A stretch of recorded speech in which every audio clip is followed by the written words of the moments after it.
The U.S. stopped funding the agency assisting Palestinian refugees known as UNRWA after Israel accused it of harboring Hamas militants who participated in the attacks in southern Israel on October 7th, 2023.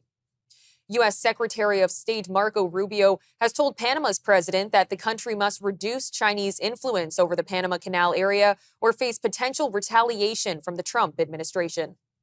Can you tell us a little bit about the canal conversation you had with the Panamanian president yesterday? Well, we had a frank conversation. What I expressed to President Molina, look, he's a friend of America. He is. He's a friend of America. Panama is a strong partner and ally of the United States. As the president has articulated, when we turned over the canal, we turned it over to Panama. We didn't turn it over to China. So you get there, and the Chinese control both entries to the port. Both entries to the port. We have a treaty obligation to protect the canal if it comes under attack, but our Navy is paying fees to go through there. So I express frustration about those things, and again, I understand that it's a delicate issue in Panama. We don't want to have a hostile or negative relationship with Panama. I don't believe we do.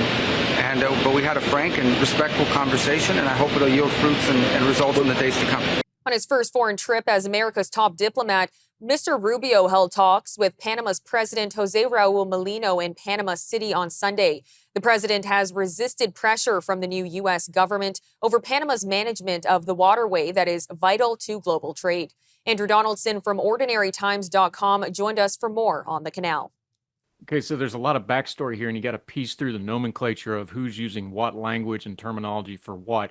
America, of course, did do the Panama Canal. Jimmy Carter's administration did the deal to hand it back over to Panama. Now, since 1997, Panama has, for lack of a better word, outsourced the operations in the Cristobal Port on the Atlantic side to CK Hutchinson Ports Holding Group. Now, they've done it since 97, but they became a conglomerate in 2015, and they're based out of Hong Kong, and their leadership, previous leadership, does have a lot of ties to China. So once Hong Kong was taken over by China, you have that geopolitical stuff going on.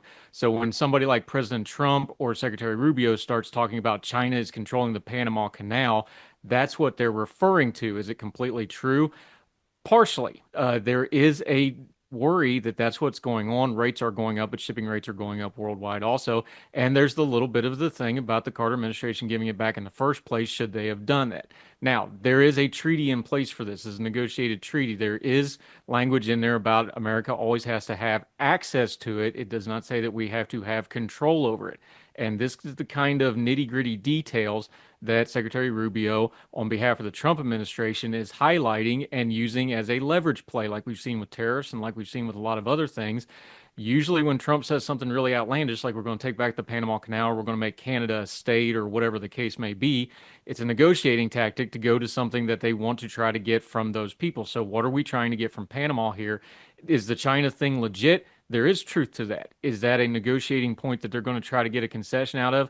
Maybe. I don't know where that's going to go, but that's the background on why they're doing this, why they're saying this, and why they're making a point of emphasis of it. There is this thing where China has used real estate purchases in the commercial world to further their state interests. There was a lot of feedback a couple of years ago when they bought into Smithfield Foods, which is the biggest pork producer in the U.S., because the two biggest Smithfield production facilities are close to Norfolk, our largest naval base, and close to Fort Bragg, now Fort Liberty in North Carolina, our largest Army facility. So the concern that people are given is, well, this is the Chinese getting close to Panama Canal, but it's important to know CK Hutchinson runs 53 ports in 24 nations, including Britain, Spain, and Australia. So while it's legitimate to kind of look into the ties with China, this is not a Panama Canal specific thing. This is not something where they bought it just to control it. This is a sprawling conglomeration that controls a lot of different things. All those layers are important to understand what's going on here above the rhetoric around the Panama Canal right now.